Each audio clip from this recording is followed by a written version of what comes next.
Namaskar students, welcome back to my another lecture. In this series of lecture, I am discussing the transistor biasing, in which I have discussed fixed bias configuration and emitter bias configuration in my previous video lectures. So in today's lecture,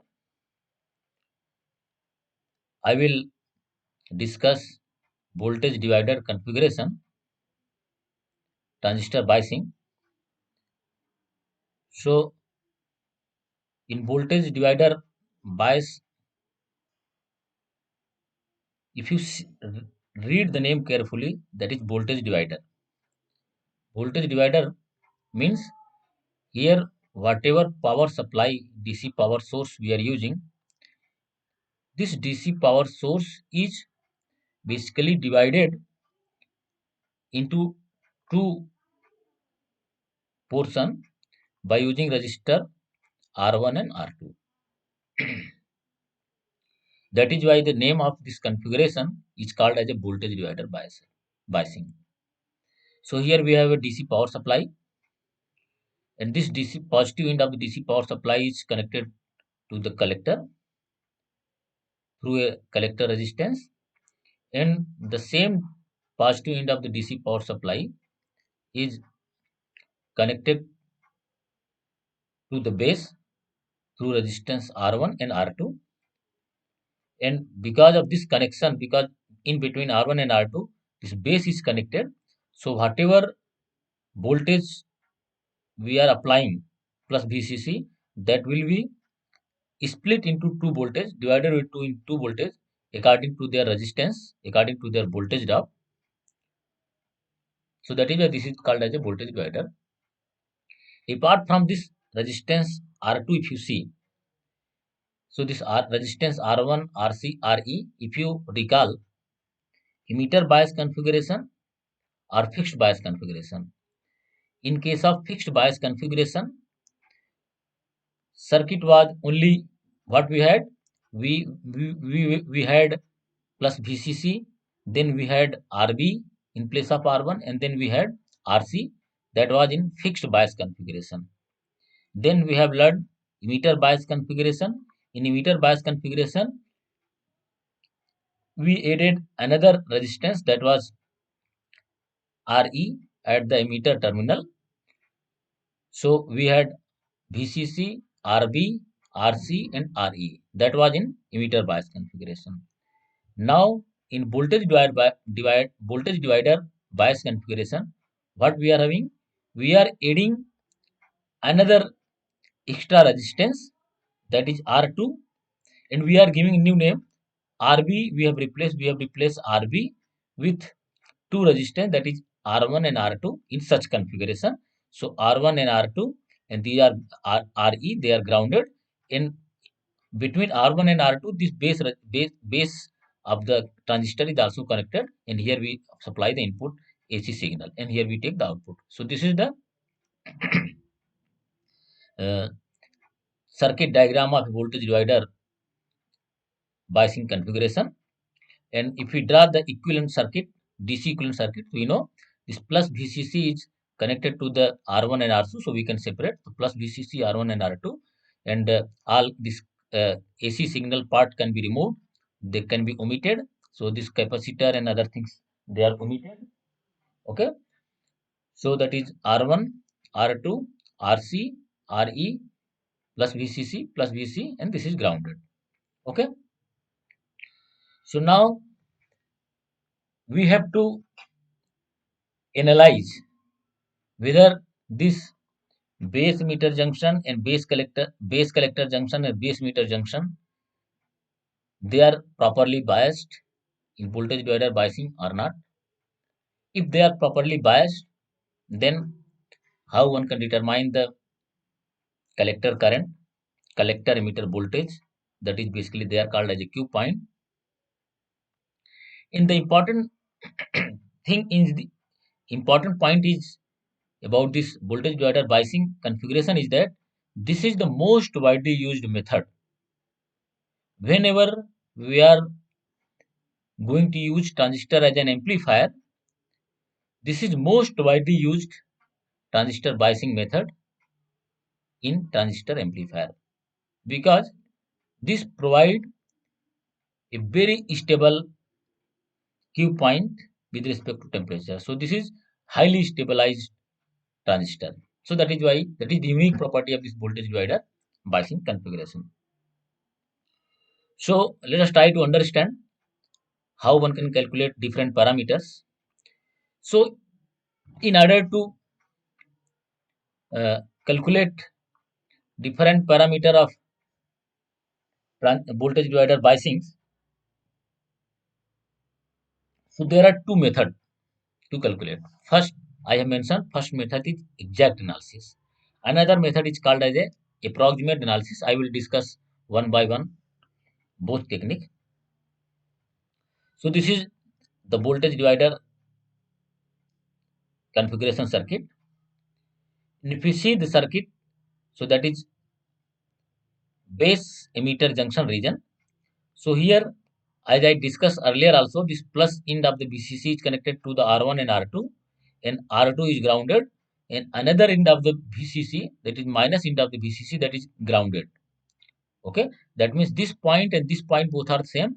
So we can circuit, if we draw the circuit, equivalent circuit, so this equivalent circuit of this portion, only this base emitter portion, this can be represented by this shaded region. So this is R1, this is R2, and this is emitter that is grounded, and R2, that is R2 is also grounded, R2 and emitter is grounded, so R2 and emitter is grounded, and minus negative end of the VCC, that is also grounded, so this is R1 is grounded with the positive, and negative end of the VCC, that is also grounded.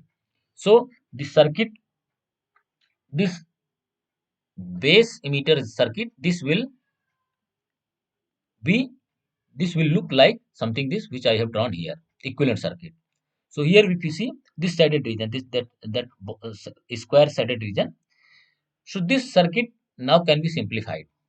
So remember, so if we are able to know the voltage at this point, at if you want to determine the voltage at base here, so we must know to determine voltage, we must know voltage at this point.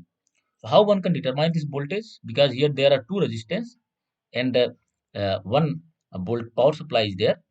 So by using Thevenin theorem in this shaded circuit, whatever this shaded network is there, two resistance, one DC power source, we can, and this terminal can be open. Here base terminal, another here can be another terminal can be open here. And if we can measure the open circuit voltage at this terminals, so that will give basically Thevenin voltage, and this Thevenin voltage will basically appear as, at the base emitter junction. That is what is the idea. Okay. So if we solve Thevenin voltage, okay, then we can draw the circuit. So this is step one. This is step one. Okay. In step one, we have a VCC, this voltage source plus VCC minus plus in minus in. Then we have R1. Then we have R2, and then that is R2 is grounded, so that is grounded, and then we have open this end, so this is base end, this is a emitter end grounded, so that is grounded, so this is plus minus. And as I discussed that this open circuit voltage is called as a Thevenin voltage. Okay, so this is Thevenin voltage. Obviously Thevenin voltage will be equal to how much? This Thevenin voltage will be equal to voltage drop across this resistance. So whatever voltage drop will be across this resistance, that is called, that will be equal to the Thevenin voltage. That means let us assume that voltage drop across this resistance is VR2.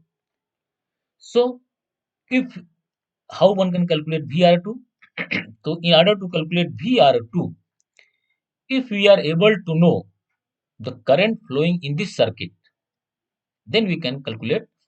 If we know the current, if we multiply current with this resistance, that will give the voltage, that is VR2, and VR2 is equal to VTH.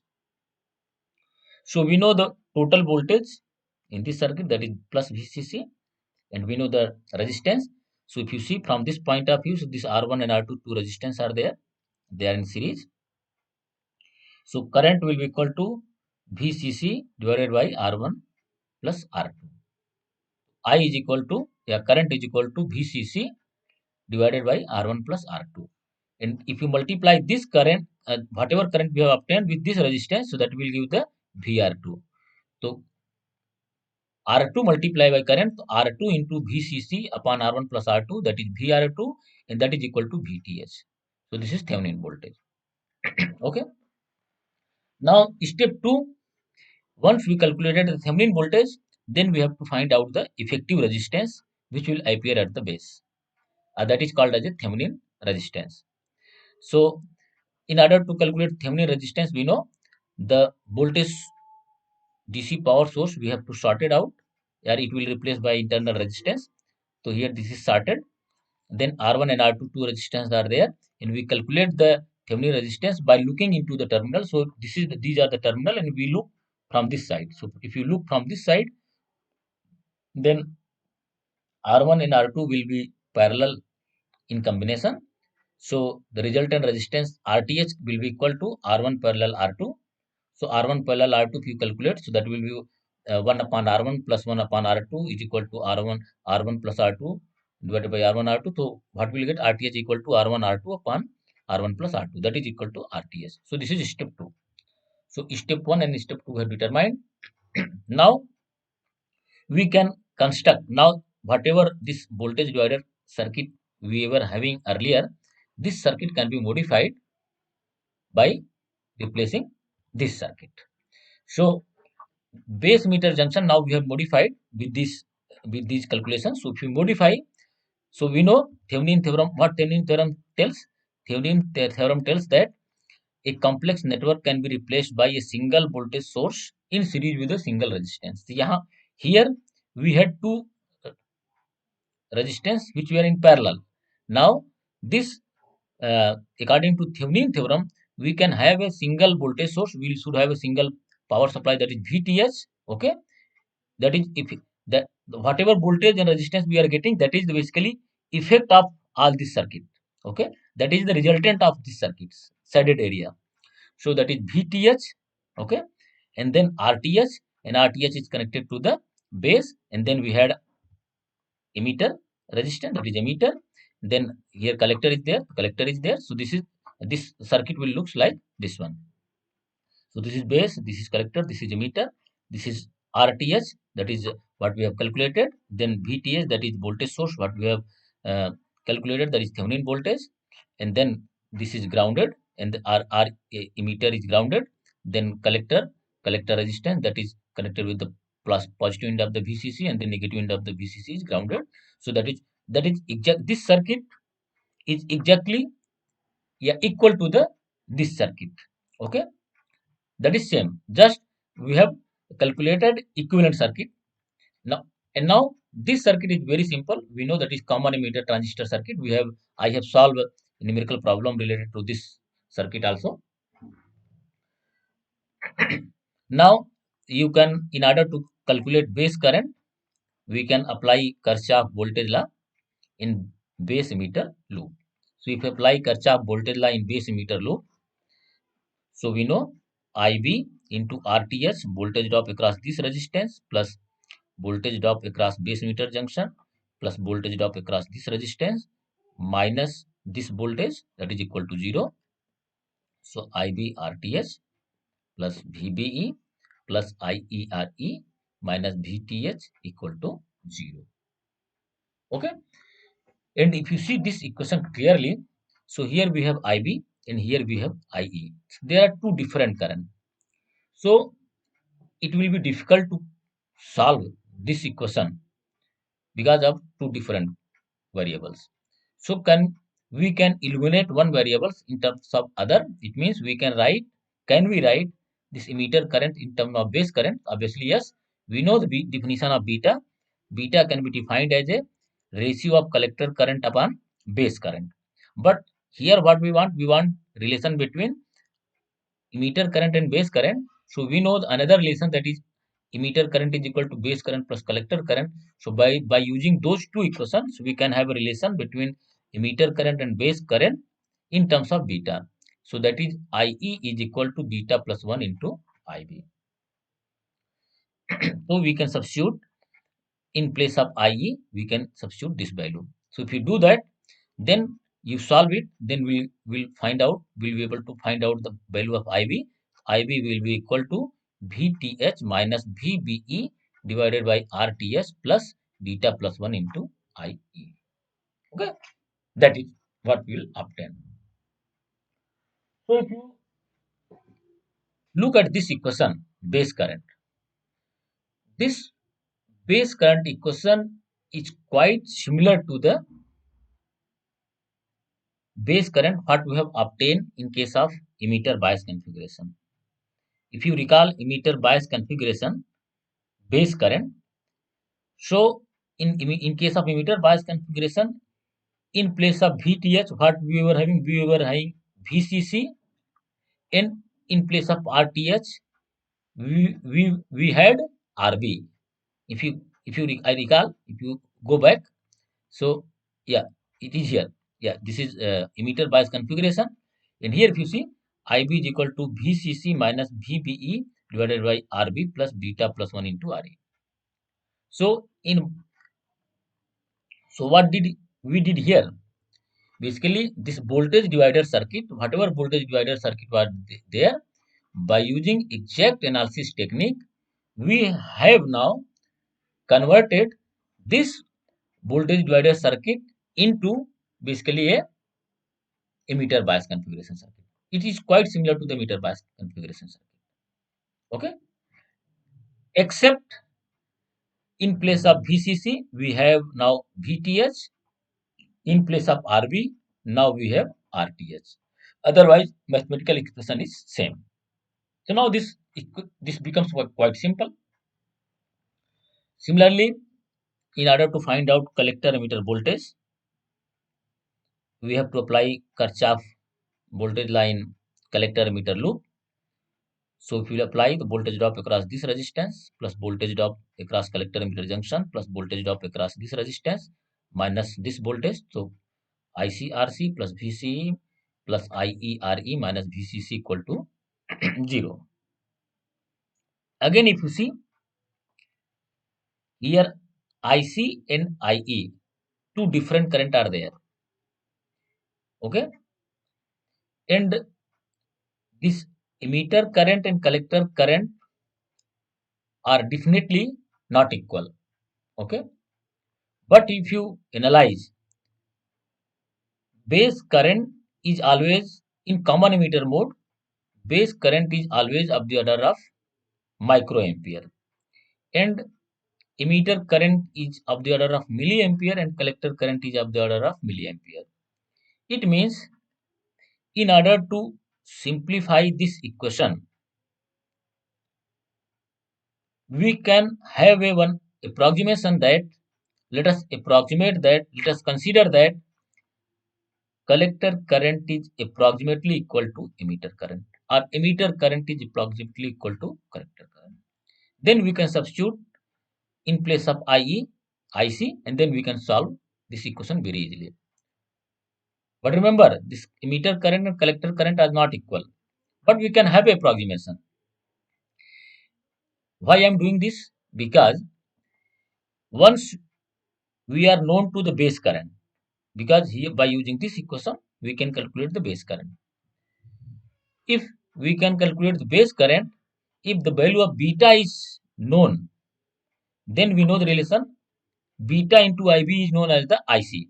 So we can calculate IC. If we can calculate IC, then if we approximate this IC is equal to IE, then we can calculate this VCE. So VCE will be equal to, from this equation, that is VCC minus RC plus RE in bracket, and that is IC. So this is equation for the VC, that is called as a output voltage. So this quantity this is one of the Q point, IC is one of the Q point, and VC is one of the Q point in voltage divider configuration or in any transistor configuration, basically common emitter.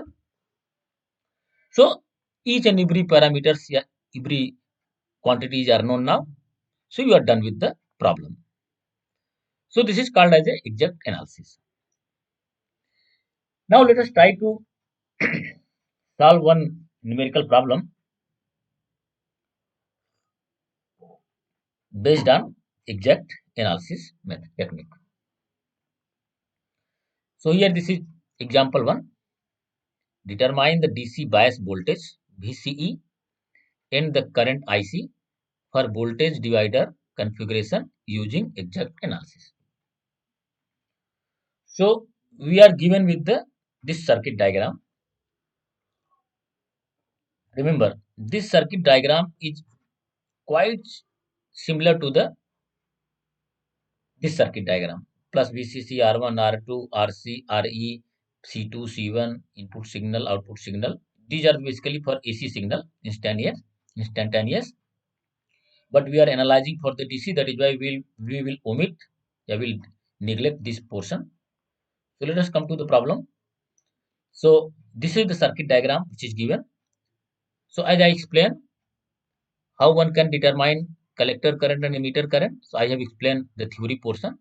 So there are 3 steps to solve using exact analysis technique. Step 1, we have to consider this base emitter terminal of the voltage divider circuit. So if we consider that, so we can replace this plus VCC R1 R2 in this circuit diagram as we have did here. So that is step 1. That was step 1. And then we can find out VTH. So if you do that, so plus VCC here and negative VCC is connected to the ground. So this is R1, that is 39 kilo ohm, and then we have R2, and then that is 3.9 kilo ohm. R2 is grounded, and that another in that is this was going to the base, so that it was going to the base, and this was going to the emitter, and another terminal of emitter is grounded. So this open circuit voltage, that is basically VTH, and that VTH is basically this was R2. So voltage drop across R2 is basically VTH. Okay. So VTH will be equal to voltage drop across this resistance. And how we can calculate voltage drop across this resistance? Total voltage is known, total resistance is known. So total voltage divided by total resistance, that is 22 divided by this resistance plus this resistance, multiply and then whatever value will come, that will give current, and multiply this resistance, that will give the voltage. So ETS are that is what we have called VTH. Okay. So that is VTH. So VTH is equal to R2 VCC divided by R1 plus R2. Okay. So here I have written ETH, that is basically VTH. Okay. So VTH, yeah, ETH both are the same. So VTH is equal to R2 into VCC divided by R1 plus R2. So R2 is equal to 3.9 kilo ohm multiplied by 22 divided by 39 kilo ohm plus 3.9 kilo ohm, that is 2 volt. So value of VTH is equal to 2 ohm, 2 volt. Okay. So this is 2 volt. Now second step, we have to find out the Thevenin resistance by looking into the terminal. So this is the terminal, and this battery will be sorted. So this DC power source will be sorted. Then 39 and 3.9, they will look from this terminal. If you see from this side, if you see, they are both are the parallel. So RTH is equal to R1 parallel R2. So if you calculate, that is R1 R2 divided by R1 plus R2, so that is 3.55 kilo ohm. So RTH equal to 3.55 kilo ohm. Now you have to go step 3. So this was step 1, step 2, and this is step 3. So you have to convert, you have to draw this circuit diagram. So if you go step 3 in our problem, so this is RTH, this is VTH. VTH equal to 2 volt, RTH equal to 3.55 kilo ohm. We have calculated here 2 volt and 3.55. Okay. And then emitter uh, resistance, that is 1.5 kilo ohm. So this was 1.5 kilo ohm. Then collector resistance, that is 10 kilo ohm. So here we have 10 kilo ohm. Collector current, emitter current, base current. This is plus VCC. Plus VCC is here. Actually, I forget to mention. So plus VCC is how much? That is plus 22 volt. We have plus 22 volt. It should be plus 22 volt. Okay. Now we can calculate whatever value we required. So we have been asked to find out collector current and collector emitter voltage. Okay. So how one can determine? So first we have to apply Kirchhoff voltage law in base emitter loop. So in base, if you apply Kirchhoff voltage law in base emitter loop, so we can get this equation. So directly you can write this equation. I have already did this calculation. So if you see here, I have did that is VTS minus VB divided by RTS plus beta plus 1 into RE. So if you do that, so you can directly, so that is VTH, yeah, because I have taken here ETH. Okay, here I have written ETH, that is why in place of VTH I have written ETH, so that is why I have taken ETH. ETH minus VBE divided by RTS plus beta plus 1 into RE. So if you solve this, the value of VTH is 2 volt, VB is 0.7 volt divided by RTS, that is 3.55 kilo ohm, and beta plus 1, beta is given, I think, in the problem, that beta is given 100. Okay, here beta is given 100. So 100 plus 1, that is 101, multiplied by RE, that is 1.5 kilo ohm. So if you solve this, IB is equal to 8.38 microampere. So this, now base current is known and beta is given. So we can find out the collector current. Collector current IC will be equal to beta into IB. So 100 multiplied by this current, 8.38 microampere, that is 0.84 milliampere. So IC is equal to 0.84 milliampere. Now collector current is known, then we have to determine collector emitter voltage. So in order to determine collector emitter voltage, we have to apply Kirchhoff voltage law in collector emitter loop. So that will give, obviously we have calculated, so that will give this equation. So this VC is equal to VCC minus IC in bracket RC plus RE. Okay, so RC is known and every quantity is known, then we can substitute to 22 minus IC, that is 0.84 milliampere, multiply by in bracket 10 kilo ohm plus 1.5 kilo ohm is equal to 22 volt minus 9.66 volt. So this will give VC is equal to 12.3 volt. So this was uh, in the problem to ask you.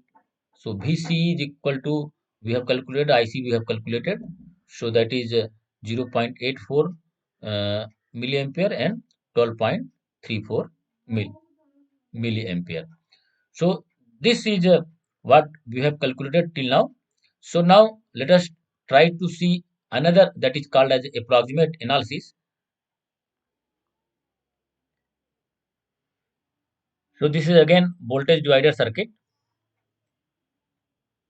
But how come to you know that when to use exact analysis in voltage divider circuit and when to use approximate analysis? So there is one condition, means before going to solve a voltage divider circuit by using any analysis technique, whether exact analysis or approximate analysis technique, you have to test. So test is what? You take B given beta value of that transistor and you multiply with this emitter resistance. So beta into Re, if beta into Re is greater than or equal to 10 times of this resistance R2, then only you can apply approximate analysis. Otherwise you can apply, you should apply exact analysis, what we have learned earlier. Okay, so in approximate analysis, what we have to do, we have to not do the Thevenin, we have to not calculate the Thevenin voltage, Thevenin resistance. Okay, directly we have to calculate base voltage, that is voltage at this point. Okay, so this voltage at this point, that will be equal to this voltage, okay, divided by this resistance plus this resistance, multiply by this resistance. So that is VB is equal to R2 into VC divided by R1 plus R2. So if you see this expression for the base resistance, and if you go back and see expression for the Thevenin voltage. So that was this Thevenin voltage. That is again R2 VCC divided by R1 plus R2, and here VB is equal to R2 into VCC divided by R1 plus R2. That means, so I have made a note here. Note that the level of VB is the same as VTH determined in exact analysis. Okay. Essentially, therefore, the primary difference between the exact and approximate technique is the effect of RTH in exact analysis that separate VTH and VB. So in exact analysis, we basically calculate RTH. In approximate analysis, we do not calculate RTH. Otherwise, VTH is exactly similar to the VB, what we are doing in approximate analysis. Once this base voltage, yeah, VB is known, then we can, because if VB known, then we know in order to work this transistor, this base emitter junction, this voltage difference between this base and emitter junction, that should be 0.7 volt VBE if transistor is made from silicon. So VBE is known, then this emitter voltage can be determined. So VE is equal to VB minus VBE, or VBE can be written as VB minus VE. Okay. Now, if this VE is known, then one can find out IE, because resistance is known. IEE will be equal to VE upon RA. And as we have approximated earlier also, if IE is known, then because base current is uh, very small in comparison to the collector current and emitter current, so this IE will be approximately equal to IC. Yeah, IC can be approximated equal to IE. Okay. If IC is known, here I have written ICQ. ICQ and IC both are the same. Okay. If IC is known, then we can, by applying Kirchhoff voltage line collector emitter loop, we can calculate collector emitter voltage. So plus ICRC, voltage drop across this resistance, plus voltage difference across this collector emitter junction, plus voltage drop across this, minus this voltage. So that is VCE, that will give VC is equal to VCC minus ICRC minus IERE. In place of IE, we can write ICQ, yeah, IC. So if we calculate, so we can find out VCE is equal to VCC minus IC in bracket RC plus RE. So somewhere I have written ICQ, somewhere I have written IC, because we are determining this ICQ with emitter current. So that is why this ICQ is same as IC, and this VCQ is same as VCE. Okay. And what we determine in DC load line, that is, they are basically the cutoff point and saturation point. So that is why there it is written IC saturation and VC cutoff, but these are the not cutoff point and saturation point. This is the Q points. Okay. So now Q points are known for this transistor voltage divider transistor biasing configuration using approximate analysis. So let us try to have one more numerical example using approximate analysis technique. Okay. So this is example 2. Determine the DC bias voltage VCE and the current IC for the voltage divider configuration with approximate analysis. Again, I have taken same problem for the given circuit diagram. If you see, go back for exact analysis, I have taken the same problem here, 22, 39, 3.9, 1.5, 10 kilo ohm. Same problem I have taken here, 22, 39, 3.9, 1.5, 10 kilo ohm. Why I have taken same problem? Because after solving the same problem with two different analysis technique, then you can identify whether which technique is good, whether which technique is giving correct answer, which is not giving correct answer, and how to apply and when to apply which technique. That is the basic concept idea behind solving these two numerical problems. So as I discussed, in order to apply approximate technique, we have to test first. What is the testing? Testing is beta into Re should be always greater than or equal to 10 into R2. So beta is 100, Re is 1.5 kilo ohm. So 100 into 1.5, that is 150 kilo ohm. 10 into R2, R2 is 3.9, so that is 39. So 150 kilo ohm is always greater than 39, so that means condition is satisfied.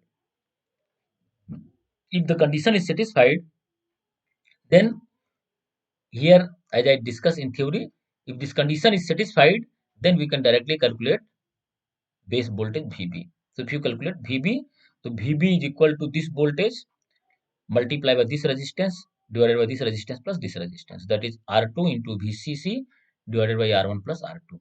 So VB is equal to, if you calculate 3.9 into 22 divided by 39 kilo ohm plus 3.9 kilo ohm, that is equal to 2 volt. So this VB is equal to 2 volt. Remember, I made a remark here when I was teaching, when I was explaining the theory of approximate analysis, this VB is exactly equal to VTS. So if you go back to the previous example first, so here we have calculated VTS, that was 2 volt, and here again that was in exact analysis. And here again when we are calculating this VB by using approximate analysis, that is again 2 volt. So both voltage are same. I have again made a same remark here. So I will not read again. Now this base voltage is known, okay, and if transistor is made from silicon, then base emitter voltage, that is we know obviously that is always 0.7 volt.